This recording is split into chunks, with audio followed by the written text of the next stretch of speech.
Paper का जो nature है, जनरल स्टडीज चूँकि 1000 मार्क्स का हो जाता है, हर पेपर 250 मार्क्स का है, उसमें सारे चारों पेपर चारों के अलग अलग नेचर हैं, पेपर 1, 2, 3, 4, राइट।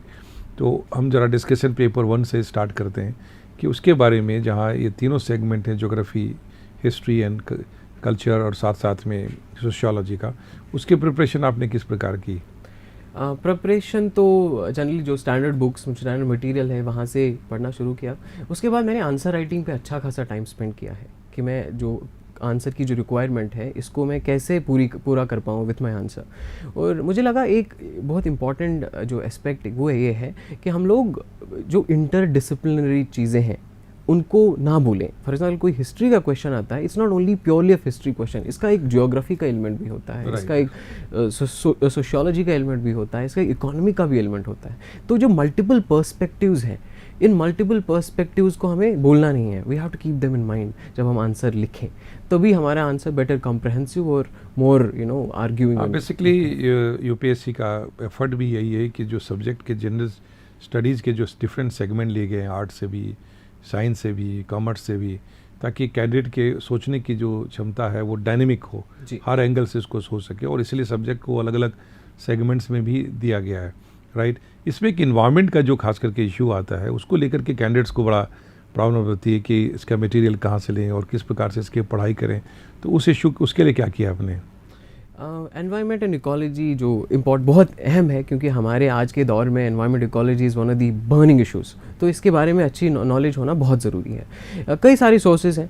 एक तो अगर ऑनलाइन भी आप देखें, जो कई सारे वेबसाइट्स हैं, चाहे IUCN की वेबसाइट हो, अर्थार की वेबसाइट हो, इवन UNDP की वेबसाइट हो, या हमारे जो यहाँ है मिनिस्ट्री ऑफ रिन्यूएबल एनर्जी, इनकी ये वेबसाइट, कई सारे वेबसाइट से भी आपको कई सारी चीज़ें मिलती हैं। इसके साथ साथ मुझे लगता है मार्केट में जो कोचिंग, उनका मटीरियल भी अवेलेबल हो जाता है, जिससे भी आप कुछ चीज़ें कवर कर सकते हैं। और कुछ बुक्स भी हैं जो आप, अगर जो बच्चे हैं थोड़ा सा भी सर्च करें या पूछ सकें, तो कुछ स्टैंडर्ड बुक्स भी हैं जो मार्केट में सीरियस एंड अलर्ट कैंडिडेट के लिए मटेरियल की कोई कमी नहीं है आज के रहा, बिल्कुल कमी नहीं है। और ऑनलाइन तो आजकल इतनी ज़्यादा अवेलेबल हो गई चीज़ें कि और हर गवर्नमेंट के साइट्स हैं, टेक्निकल डिपार्टमेंट के साइट्स हैं।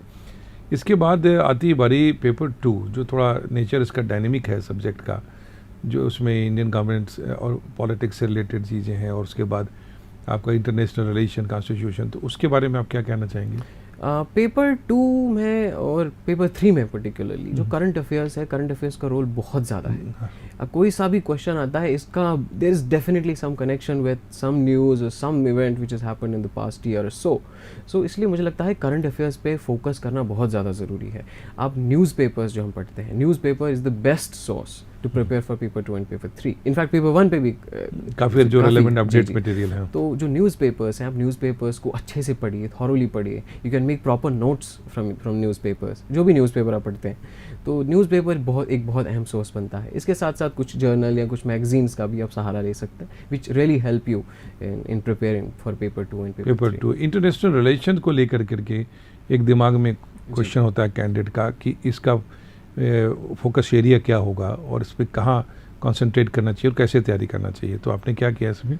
इंटरनेशनल रिलेशंस के लिए सबसे पहले मैंने कुछ जो हमारी बेसिक फंडामेंटल बेसिक बुक्स हैं, जैसे एक VP Dutt Press Trust of India की बुक है, वो पढ़ी, या एक राजीव सिकरी एक ऑथर हैं, उनकी बुक पढ़ी। तो उससे हमें जनरल जो इंटरनेशनल रिलेशंस में या डिप्लोमेसी में जो बेसिक टर्म्स हैं या बेसिक जो चीज़ें हैं, उनके बारे में पता चल जाता है। लेकिन इसके बाद जो ज़्यादातर क्वेश्चन आते हैं, they come from again from current affairs. जो चीज़ें जो इंटरनेशनल पूरे एरिना में पिछले साल में जो चीज़ें हो गई होती हैं, जनरली वही चीज़ें पूछी जाती हैं जो हमेशा डिस्कशन में हो, चाहे हमारे देश के बाकी देशों के साथ जो रिलेशंस हैं उनके ऊपर क्वेश्चंस आते हैं, या जो विश्व भर में जो मेजर घटनाएं हैं, मेजर इवेंट्स हैं, जब जैसे अभी कई सारे क्राइसिस हैं, सीरियन क्राइसिस है, येमेन क्राइसिस है, यूक्रेन क्राइसिस था, कई सारी जो इशूज़ हैं, मेजर बर्निंग इशूज़, यस, तो उन पे अक्सर क्वेश्चन उन पे आते हैं। तो मुझे लगता है जो करंट अफेयर्स, अगेन जो न्यूज़पेपर्स हैं, newspapers again one of the best sources to prepare for international. हालांकि आपने पेपर 3 के लिए भी यही चीज़ कहा है कि जो भी बर्निंग न्यूज़ हैं और न्यूज़पेपर और जो भी करंट न्यूज़ में, चाहे वो TV चैनल्स में अपेयर हो रहे हों, चाहे न्यूज़पेपर में हो, सब इम्पॉर्टेंट। लेकिन फिर भी मैं चाहता हूँ थोड़ा सा स्पेसिफिकली आप पेपर 3 जो साइंस, टेक, इकोनॉमी और सिक्योरिटी टॉपिक, इनके बारे में थोड़ा आप प्रकाश डालिए। इकोनॉमी में मुझे लगता है सबसे पहले थोड़ा बेसिक कॉन्सेप्ट्स क्लियर होना बहुत ज़रूरी है। सो जब अब हम मॉनेटरी पॉलिसी पढ़ते हैं, फिस्कल पॉलिसी पढ़ते हैं, या जो आरबीआई के स्टेटमेंट्स आते हैं वो पढ़ते हैं, या गवर्नमेंट की कुछ मेजर पॉलिसीज़ आते हैं, उनको अच्छे से समझने के लिए थोड़ा सा इकोनॉमी के बेसिक कॉन्सेप्ट्स क्लियर होना बहुत ज़रूरी है।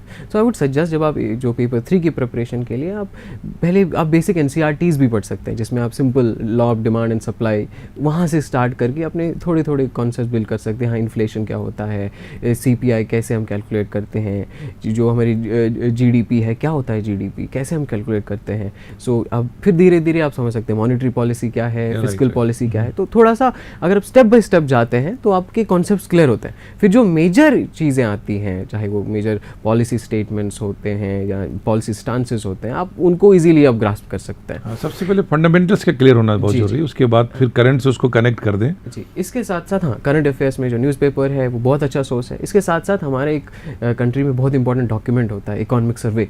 सो हर साल आता है, बजट प्रेजेंट करने से पहले इकोनॉमिक सर्वे पब्लिश होती है, रिलीज़ होती है, तो आप इकोनॉमिक सर्वे को भी पढ़ें। बहुत ही अच्छा डॉक्यूमेंट होता है, वेल रिटन, काफ़ी थॉट और काफ़ी रिसर्च इसमें जाता है। तो it really science and technology department की भी जो रिपोर्ट्स आती है, एनुअल रिपोर्ट, वो भी काफ़ी यूजफुल साबित होगा साइंस एंड टेक सेक्शन को लेकर खास करके। जी जी, इसके बारे में आपने जो गवर्नमेंट के डॉक्यूमेंट्स हैं, खास करके जो गवर्नमेंट के वेबसाइट्स पे अलग अलग डिपार्टमेंट के, उसके बारे में आप क्या कहना चाहेंगे? How they much they are relevant? They are also relevant, they are also relevant.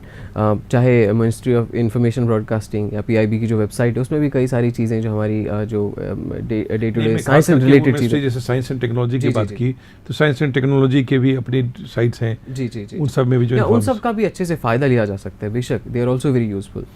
जहाँ तक पेपर 4 की बात है, जिसका कोई जो तीनों पेपर से बिल्कुल डिफरेंट जिसके कॉन्सेप्ट हैं, एथिक्स, इंटीग्रिटी, एप्टीट्यूड, क्या उसके बारे में आपकी क्या राय है?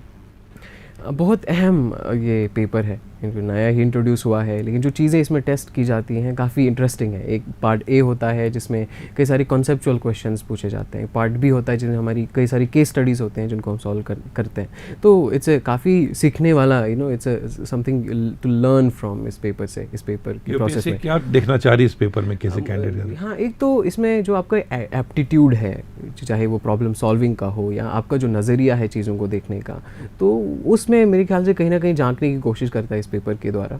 तो हमारा इसमें इस पेपर में कई सारी चीज़ें हैं जो हमारे लिए काफ़ी इंपॉर्टेंट रहती हैं। एक तो हमारा जो ऑब्जर्वेशन पावर होता है, हमारे आसपास में क्या चीज़ें हो रही हैं, डे टू डे एक्टिविटीज़ में क्या क्या चीज़ें हो रही हैं, आप उन एग्जाम्पल्स से क्या सीख पाते हैं, चाहे वो आपके पर्सनल में हो या प्रोफेशनल वाइज हो। आपका नज़रिया क्या है, आपका जो एटीट्यूड है चीज़ों के बारे में, what kind of an attitude do you have, वो चीज़ें इसमें काम आती हैं।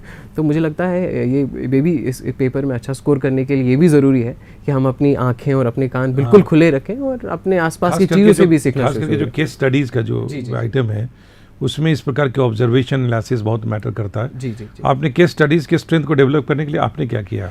मैंने कई सारे केस स्टडीज़ सॉल्व किए। आप अगर अभी भी देखेंगे कई सारे बुक्स भी आते हैं, छोटे छोटे मॉड्यूल्स भी आते हैं जिनमें आपको कई सारी केस स्टडीज़ दी होती हैं। ऑनलाइन भी आपको कई सारे अवेलेबल हैं, आप उनको सॉल्व करने की कोशिश कीजिए। अपने आप को कोई सिचुएशनल क्वेश्चंस होते हैं, आप कहीं पे डीएम है और कोई ऐसी कोई सिचुएशन है, आप उस सिचुएशन को मैं कैसा what will you try to do, तो उस सिचुएशन में अपने आप को डालने की कोशिश कीजिए। देन ट्राई टू सी आपके पास क्या रिसोर्सेज हैं, आपके पास क्या ऑप्शंस हैं, क्या हो सकता है, how can you make better decisions. Yes, so that situational understanding is important. ऐसे भी न्यूज़पेपर्स में भी, करंट में भी बहुत सारे सिचुएशंस आ रहे होते हैं जी जी, जहाँ डिस्कशन में चल रहा होता है, किसी ऑफिसर्स का मैटर हो या किसी पॉलिटिकल मैटर पे भी होता है। तो यदि कैंडिडेट उसमें अपने आप को रख कर सोचे कि सिचुएशन में उसको वो क्या कर सकता था, तो एक प्रकार का अच्छा एक्सरसाइज हो सकता है कि हम that leads to the case studies development also. Ultimately UPSC यही देखना चाहती है कि आप कितनी कॉन्शियसली हर सिचुएशन को एनालाइज करते रहे हो।